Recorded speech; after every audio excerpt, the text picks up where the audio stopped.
আজকেই তালা মেরেছে? যে আজকে তালা মেরেছে। তো আজকে রাতে কি করবেন? এই বাচ্চাটাকে নিয়ে কোথায় যাবেন? কই যাই জানি না, রাস্তায় থাকতে হইব। এরকম বিপদ যেন আল্লাহ তাআলা কারো কাছে না দেখ, আমরা সে দোয়াই করি। এখন আপনার কি কোনো বিকাশ নাম্বার আছে? বিকাশ নগদ নাম্বার আছে না? কেমন আছো বাবুরা? কথা বলো। তোমার বাবা কোথায়? কামে।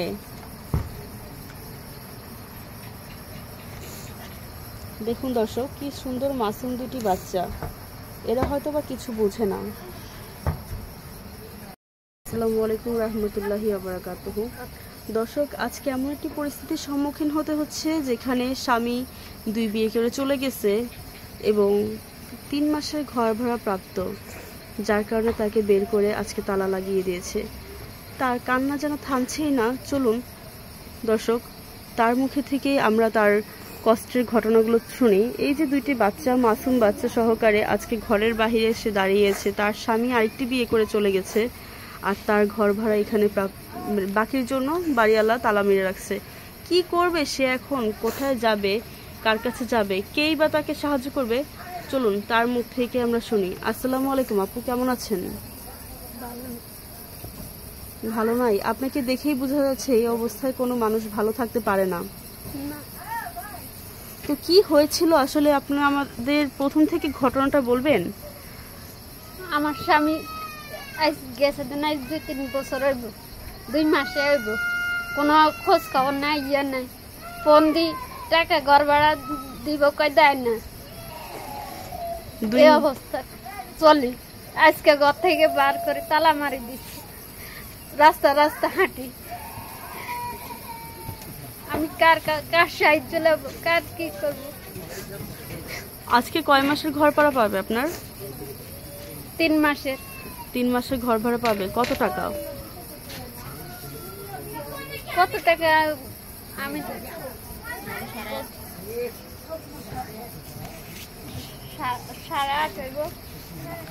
এই ঘর ভাড়া টাকা আসলে কি আপনার স্বামী দিত সব সময়? সেই জানে ভালো মতো না? আচ্ছা, তো 2 মাস ধরে এখন সে টাকা দেয় না কেন এবং ফোন ধরে না কেন? এর আগের ঘটনা কি হয়েছিল? এই ওর আগের বউ আছে, তো বউ উঠলে বাটলে ইয়ে করে, নানের চেষ্টা করে। সে আরেকটা বিয়ে করেছিল। কত বছর হয়েছে? এই 4-5 বছর আমার আগে। আপনার আগে তাকে বিয়ে করেছে, আপনাকে পরে বিয়ে করেছে? ও আচ্ছা। আপনি জেনে শুনে এরকম একটা বিবাহিত পুরুষের কাছে বিয়ে বসেছেন এবং 2টি বাচ্চাও আছে, আপনি জানতেন না? তালাক দিয়ে লাইছে, এই কথা বলি আমারে বিয়ে করছে।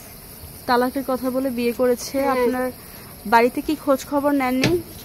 বাড়ি থেকে খোঁজ খবর মা নেয়, বোনেরা তো নেয় না। মা আছে অসহায়, মার আল্লাহ ছাড়া আর কেউ না, আমি ছাড়া আর কেউ নেই। মার কাছে অনেক চাইলে দিতে পারে না, চাইলে না দিব, সমর্থক নাই দিয়ে তো দিতে পারে না। এই যে আপনার ছোট ছোট 2টি মাসুম বাচ্চা আছে, এখন 2 মাস ধরে যে আপনার স্বামী আপনার সাথে কথা বলছে না, ফোন ধরছে না, তো সেই ক্ষেত্রে আপনার সংসারটা কে চালাচ্ছে? সংসার কে চালাইবো? কি করছেন আপনি? কিছু করেন না।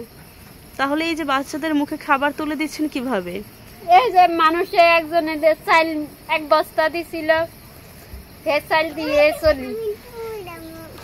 1 বস্তা চাল এই কতদিন যায়? 3 জন মানুষের 50 কেজি। কতদিন যাবে? এটা তো আপনার শেষ হয়ে গেছে। চালের সাথে তো আরো অনেক কিছুই লাগে। তো সেই ক্ষেত্রে আসলে কতটুকু কষ্ট করতেছে আপনি? এই যে কষ্ট, খাওয়ার দিক দিয়ে কষ্ট, লালনের দিক দিয়ে কষ্ট, সব দিক দিয়ে কষ্ট। কাপড় পাই না, কাপড় পাই না, রাস্তা রাস্তা হাঁটি। দর্শক, আমরা যদি এই বাস্তবতা যদি দেখি, এই মুহূর্তে যে ঘটনাটি, এখনো কিন্তু সে বাহিরে দাঁড়িয়ে আছে। আশেপাশে আমরা যদিও দেখাতে চাচ্ছি না, তারপরও আশেপাশে সবাই এখানে জড়ো হয়ে আছে। দেখেন দর্শক, অনেক মানুষই আছে যারা তাদেরকে দেখতেছে, কি করবে তাদেরও বলার ভাষা নেই, সবার আফসোস ছাড়া কোনো উপায় নেই। আমরা খুব দ্রুতই চেষ্টা করব কোনো সহৃদয়বান ব্যক্তিকে আপুর পাশে দাঁড় করানোর জন্য, যাতে হচ্ছে অন্তত এই বিপদের মুহূর্তেও, এত বিপদ যেখানে আজকে রাত্রে আপনি কি করবেন? আজকেই তালা মেরেছে, যে আজকে তালা মেরেছে, তো আজকে রাত্রে কি করবেন? এই বাচ্চাটাকে নিয়ে জানি কোথায় না, যাবেন? কই যাই জানি না, রাস্তায় থাকতে হইব। এরকম বিপদ যেন আল্লাহ তাআলা কারো কাছে না দেখ, আমরা সে দোয়াই করি। এখন আপনার কি কোনো বিকাশ নাম্বার আছে? আচ্ছা, নগদ। বিকাশ নগদ নাম্বার আছে না? কেমন আছো বাবুরা? কথা বল। বলো। তোমার বাবা কোথায়? মাহবুব কামে। কামে?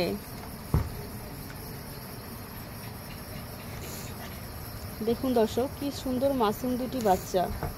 এরা হয়তো বা কিছু বোঝে না, কিন্তু যারা বুঝে তারা কিছু করতে পারে না। চলুন এই অসহায় মাটির কাছে আমরা সবাই এগিয়ে আসি, যে যার থেকে যতটুকু পারি তাকে সহযোগিতা করার চেষ্টা করব এই বিপদের মুহূর্তে। এই পর্যন্ত সবাই ভালো থাকবেন, এবং আপনার যে বিকাশ নাম্বারটি সেটা একটু বলতে পারবেন না? লিখিত আছে? তাহলে আপনার যে নাম্বারটি সেটা হচ্ছে আমরা স্ক্রিনে দিয়ে দিব, আপনাদের সাথে যোগাযোগ করবেন, এবং হচ্ছে আমরা খুব শীঘ্রই চেষ্টা করব যতটা দ্রুত সম্ভব যে আপনার সাথে কথা বলতে, যোগাযোগ করতে। আপু কি আর কিছু বলতে চান? আমি এখন কই যাব, কই কি করব? আপু এখন কি করবে তা নিজেও জানে না। তো এই পর্যন্ত সবাই ভালো থাকবেন, সুস্থ থাকবেন। আল্লাহ হাফেজ।